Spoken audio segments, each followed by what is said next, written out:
Bonjour à tous, bienvenue dans ce tutoriel qui va vous montrer comment est-ce que vous pouvez accéder à distance sur les PC de l'UTBM pour travailler les TP d'IF40 via l'interface qu'on appelle Guacamole.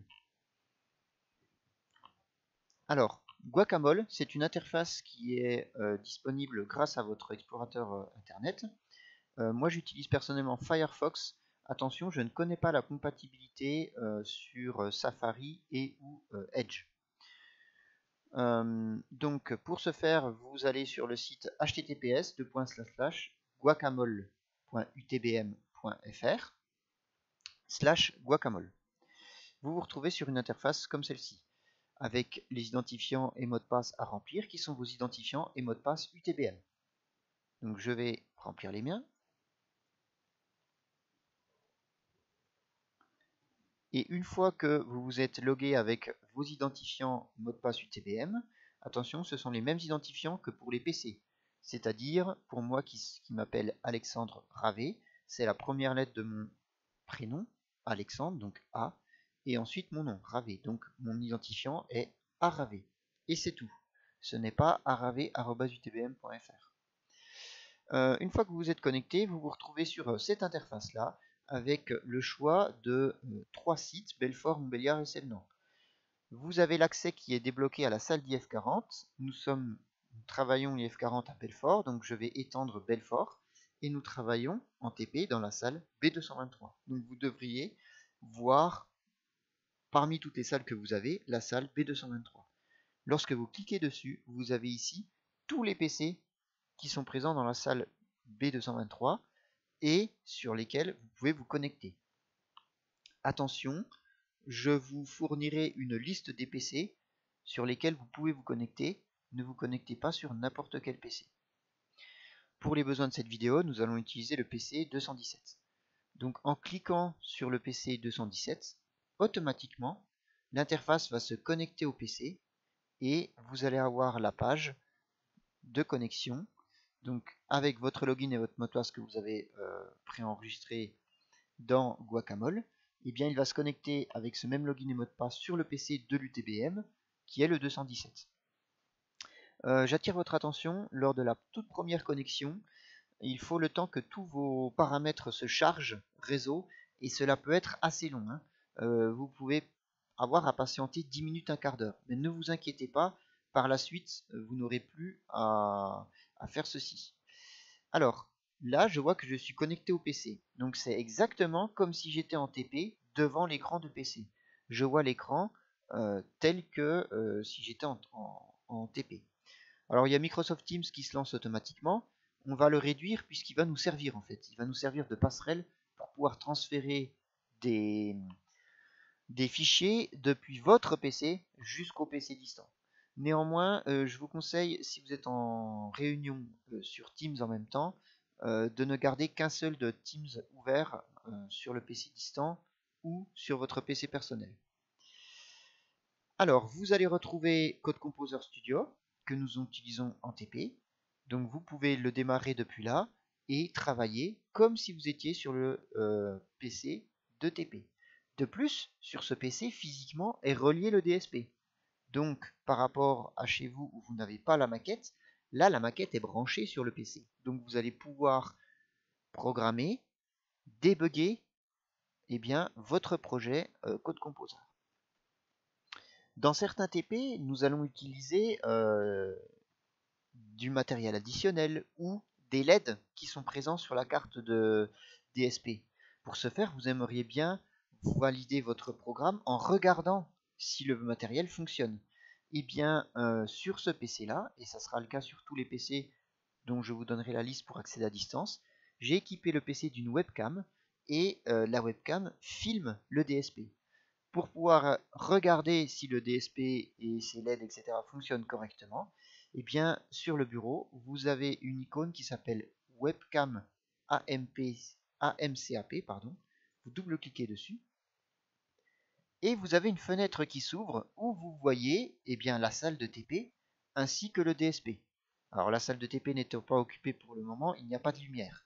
Mais vous reconnaissez ici le DSP qui est allumé et on voit bien distinctement ces 4 LED que vous utiliserez pour les TP. Ainsi, lorsque vous programmez sur Code Composer et vous voulez voir le résultat, eh bien vous pouvez le voir en direct avec la caméra depuis chez vous.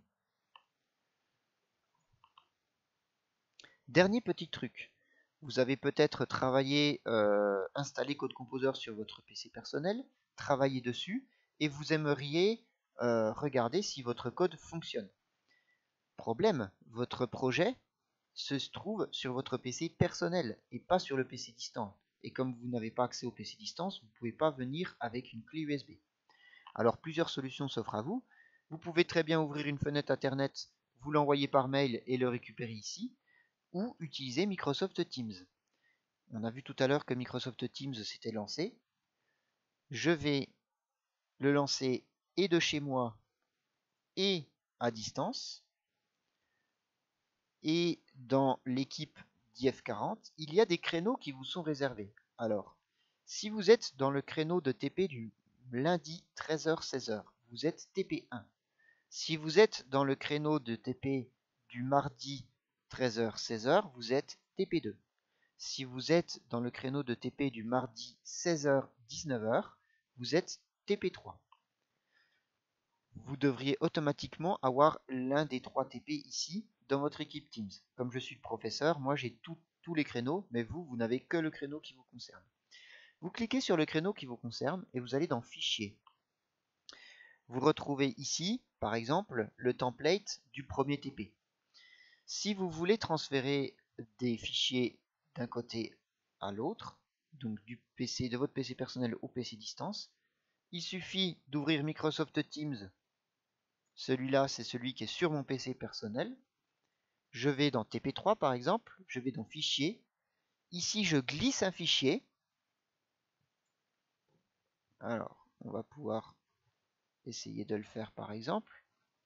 Je vais glisser, on va glisser l'emploi du temps. Alors, l'emploi du temps, voilà, le calendrier. Je le glisse ici.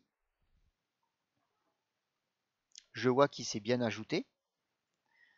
Et maintenant, sur le PC distant, il suffit de rafraîchir un coup en recliquant sur TP3, Fichier, et je vois qu'il est ajouté. Je peux cliquer ici et je peux le télécharger. Ainsi, vous pouvez le récupérer sur le PC à distance.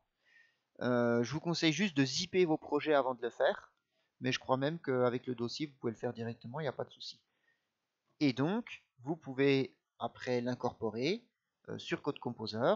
Je vous ai fait une autre vidéo tutoriel pour vous expliquer comment faire ceci.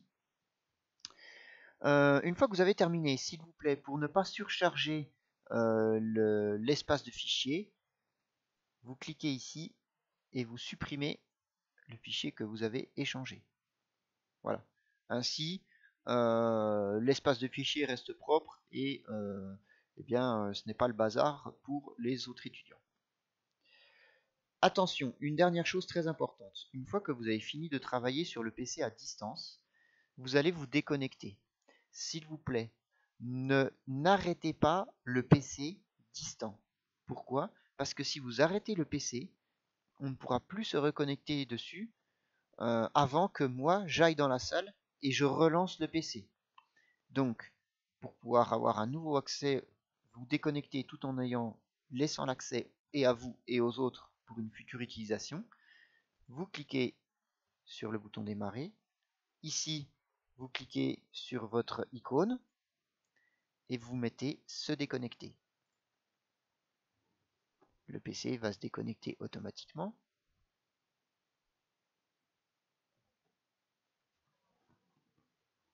Et vous allez avoir une petite fenêtre de Guacamole qui se lance. Soit vous pouvez vous déconnecter, donc vous allez complètement quitter la plateforme Guacamole, soit vous n'aviez pas fait exprès, vous pouvez vous reconnecter au PC, soit vous pouvez retourner à l'accueil et rechoisir un nouveau PC si vous le souhaitez.